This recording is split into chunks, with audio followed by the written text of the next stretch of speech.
Hello students and welcome to the lecture. So students, as we know that we are covering the financial system, and basically in financial system what we are basically doing, we are covering the non-banking finance companies. Okay, this is the topic we are covering. All right, and basically you can say that these are the topics we have scheduled for the discussion in this particular series, like the introduction part, credit intermediation, asset finance, housing finance, microfinance, investment and the wealth management, infrastructure finance, and the conclusion. Okay, so these are the topics basically we have scheduled for the discussion under this particular series. All right, and if we talk about the topics we have covered so far, we have done with the introduction, we have done with the credit intermediation. All right, now we are left with asset financing, housing finance, microfinance, investment and wealth management, infrastructure finance, and the conclusion. Okay, so these are the topics we are left with. All right, and basically if we talk about the credit intermediation, okay, so basically only one topic, or you can say not topic, one subheading left for discussion. Okay, so keep this thing in your mind. I hope that you have revised the previous lecture before you have come for this lecture. As I have told you many times, it is for your own benefit. Okay, so the last topic under the heading of credit intermediation, we have the credit for the retail consumers. Okay, now here is one thing, like retail consumers and you can say business houses or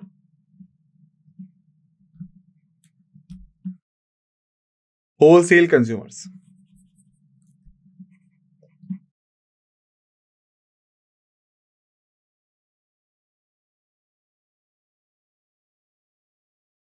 Okay, business houses or the wholesale consumers. Now the question is, what is the difference between them? Or for your you can say facilitation, let me make a sign for you. Versus retail consumers versus business houses or the wholesale consumers, like what is the difference between them? How you could say that that particular person is a retail consumer and this one is a business houses or the wholesale consumer. All right, so to understand them, basically we have to understand the category, or you can say segmentation of population comes under these terms. Okay, so we have to understand the category or the segmentation.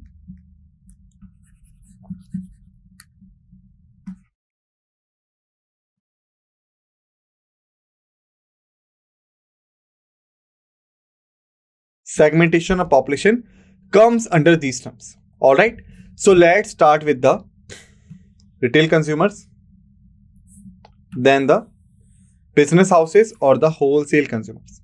Okay, so basically the retail consumers are the individuals or households. Okay, so remember, retail consumers are the individuals or the households, whereas the wholesale consumers or the business houses, and you can see by here, these are the large corporations or industries. All right. So this is the difference between them. Retail consumers means the individuals or the households. Thereafter, wholesale consumers means large corporations or the industries. Now, the second thing which we should come in our mind is that why the banks are maintain these divisions. Like why they put individuals or households under the retail consumers and the large corporations or industries under the heading of wholesale consumers. Why? Why they are doing this? So the sole purpose behind doing this is to, or you can say, to estimate or maintain the required amount for lending.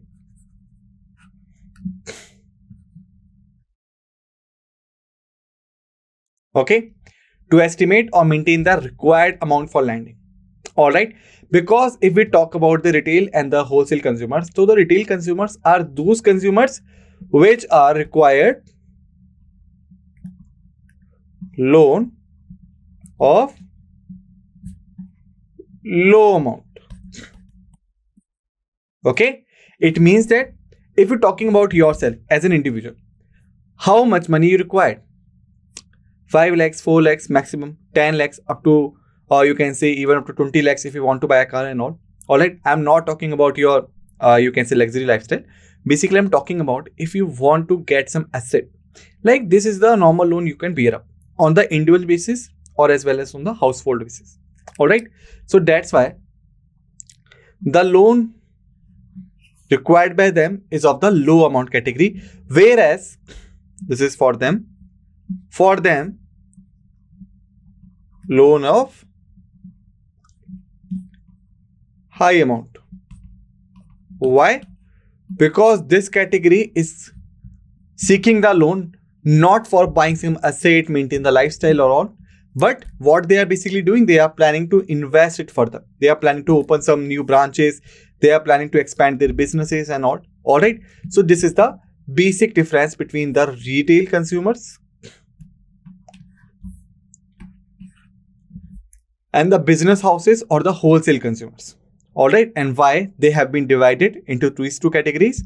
Because it helps the bank to estimate or maintain the required amount for lending. If they are dealing with the retail consumers, the amount which is to be granted as a loan is relatively lesser in comparison with the amount required to be granted in the form of business houses loan or the wholesale consumers loans. Got it? So I hope now you have got an idea of the retail consumers. All right. Now see what we have here. For individual consumers, or you can say for the households, NBFCs provide a variety of loan products such as personal loan, okay, loans against gold, educational loans, all right, consumer durable loans, all right. So these are the loans which a person could seek for individual basis, okay, or you can say on household basis. All right, and this is comes with less stringent documentation requirements and quicker disbursement. All right, because the sole reason behind this one is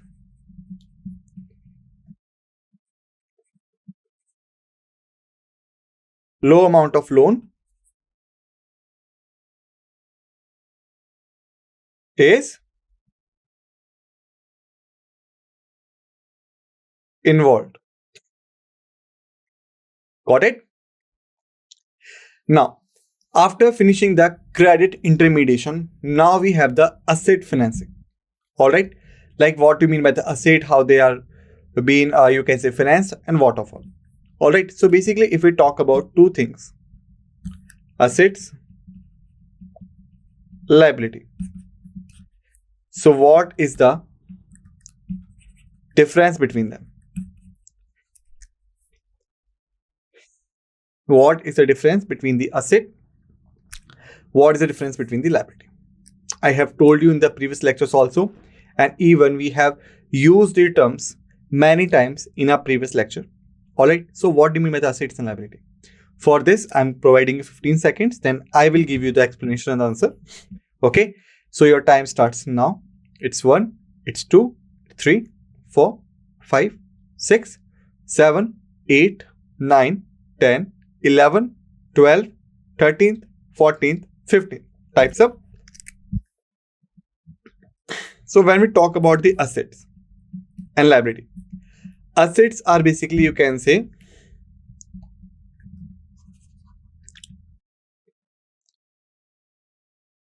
wealth of the company or individual which will brings value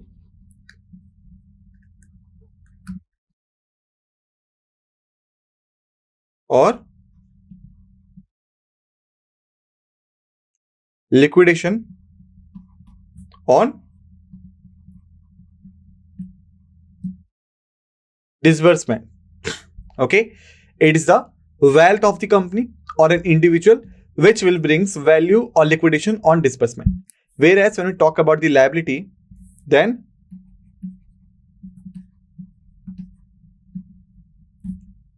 the responsibility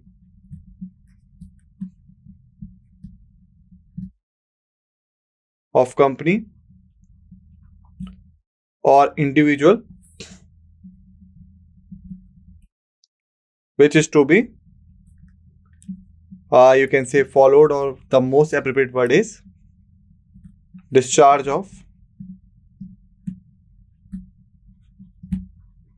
after a certain period of time. Okay, so this is called the liability. All right, asset is the wealth of the company or the individual which will brings value or liquidation on disbursement. Liability is the responsibility of a company or individual which is to be discharged of after a certain period of time. This is the basic definition between the assets and liability. And let's have an example. So first, if we talk about this person, suppose this person having the land.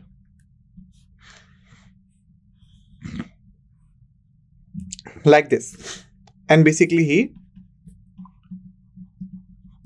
owned the land.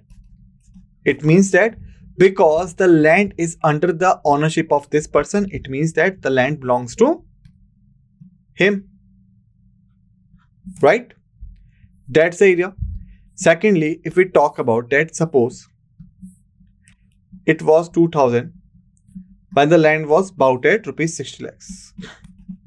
Okay, but the land was sell out in 2010 and the value was 5 crores. So if you look at this picture, what you will see?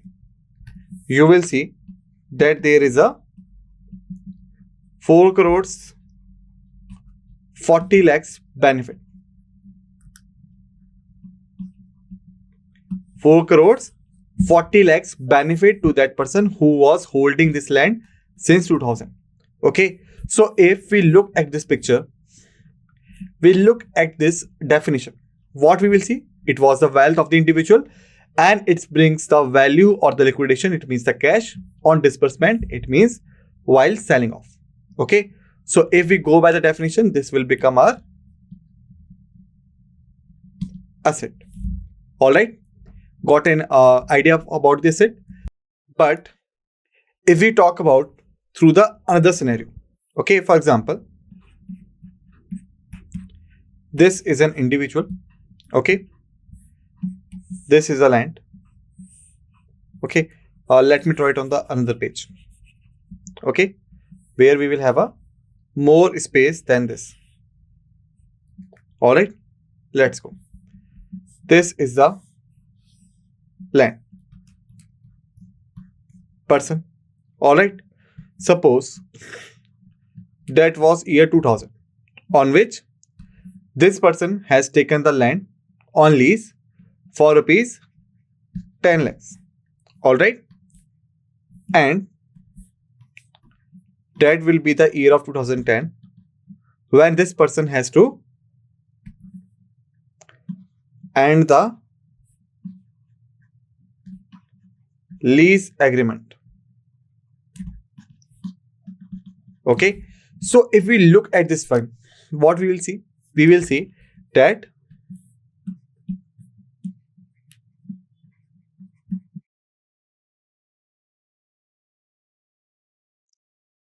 ownership of this land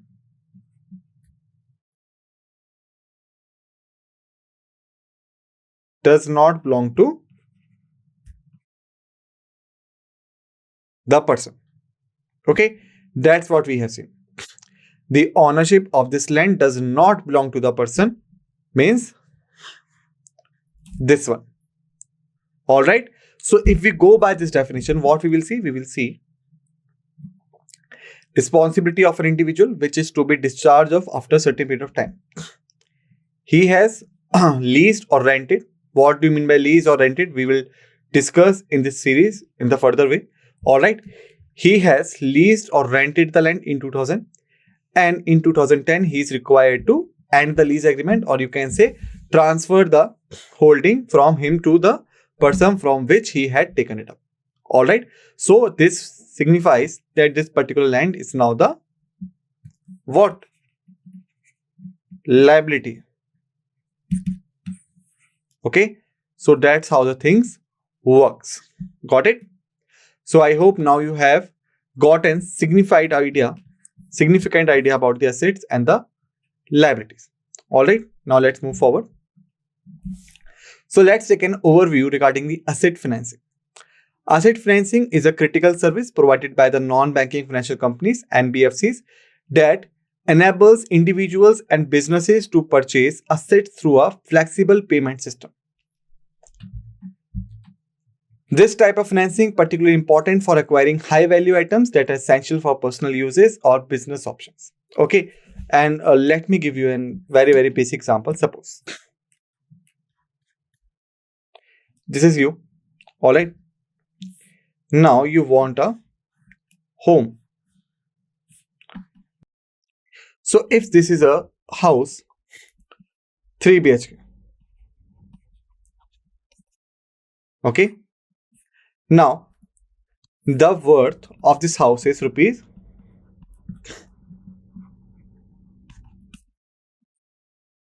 40 lakhs. Okay. But you only having rupees 30 lakhs with you. Okay. And even you can say you only having rupees 10 lakhs with you. Okay. So if you go by this particular example, what you will see?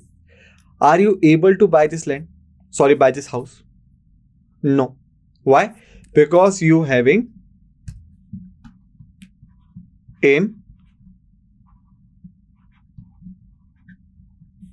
inadequate capital with you. Okay. You do not having a sufficient amount with you. All right. So here, this calls the NBFC asset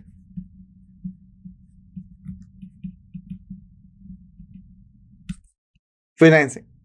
Means now the NBFC will help you to get this asset. And there are certain ways through which the NBFC will help you out. And these ways, what do you mean by these ways? Let's see. So first is the consumer durable financing. NBFC provides loan for consumer durables such as electronics, home appliances, and the furniture. These loans usually have a shorter tenure and can be processed quickly, often with instant credit options at the point of sale. This makes it easier for consumers to make immediate purchases without the need for a large upfront payment. All right. So we could understand it through a way. Suppose this is one. This is an individual who wants to buy a TV. Okay. So this TV is worth rupees 2 lakhs, for example. Alright. And the individual is not able to buy it. And TV is which kind of good? TV is a durable good.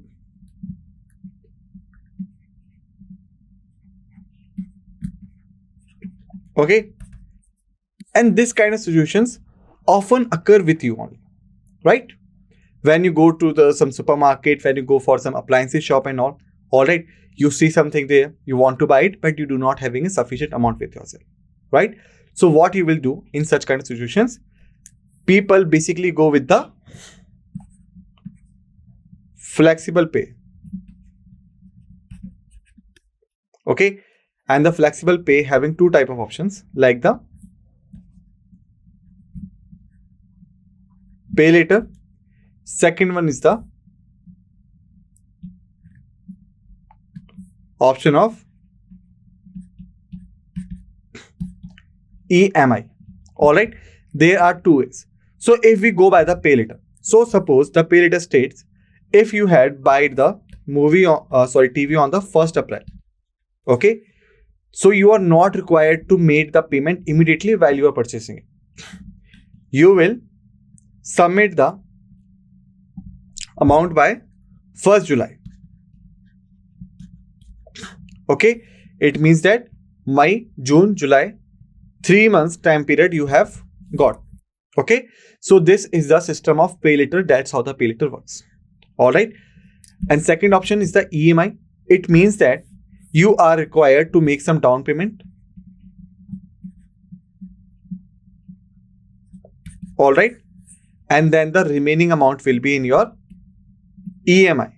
Okay. For example, suppose total amount is 2 lakh. Okay. Down payment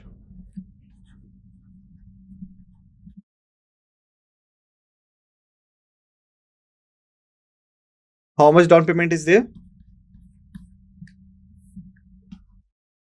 40,000. Okay.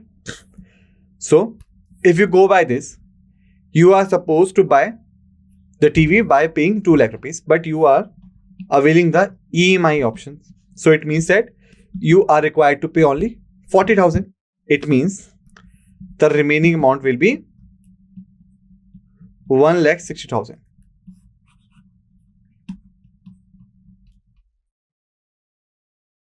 Okay, this is the remaining amount. All right, and you opted for tenure of 12 months.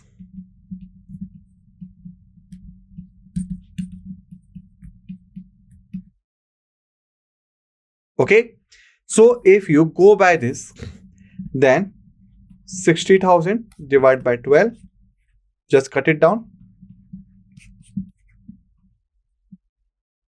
The value will be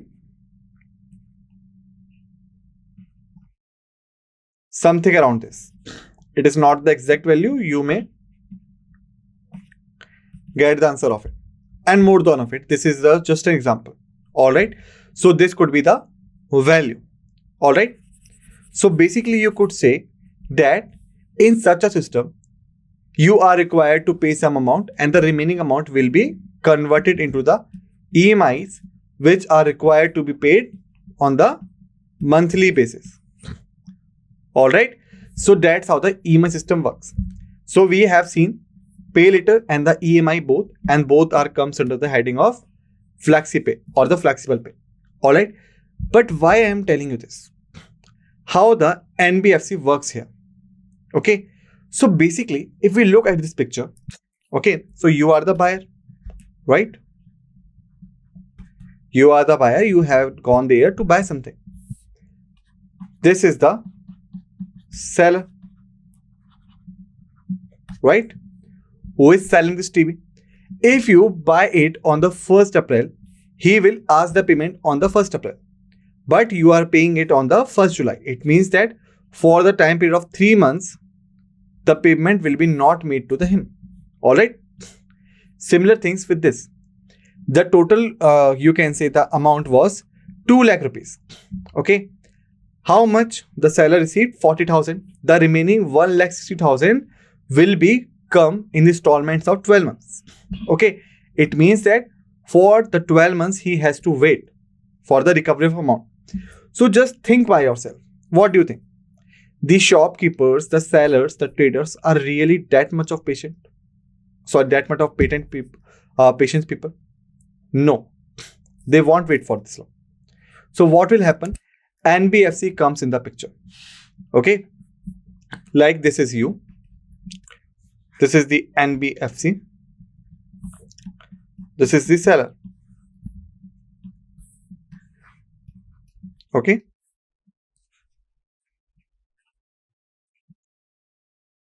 Buyer, seller. Okay. So TV cost worth rupees 2 lakhs. Okay. So if there are two ways, first, pay later. Second is EMI. Okay. So suppose if the buyer opted the pay later, it means that from 1st April to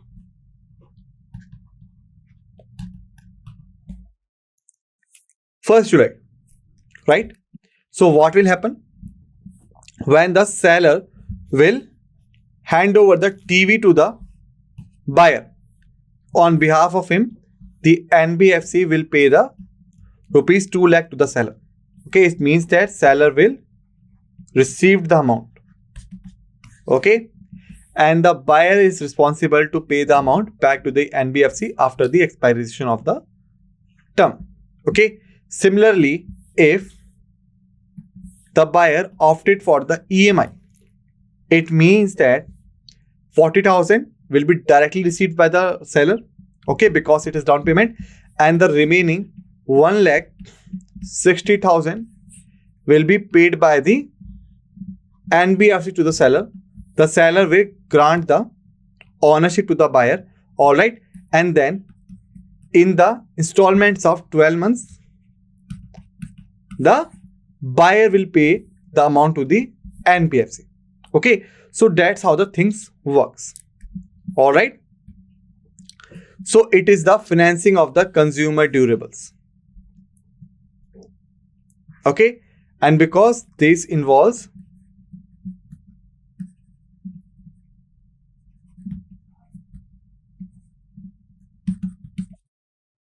low amount of loan, that's why it is easy consumers to make immediate purchases without the need of large upfront payment, because it is having the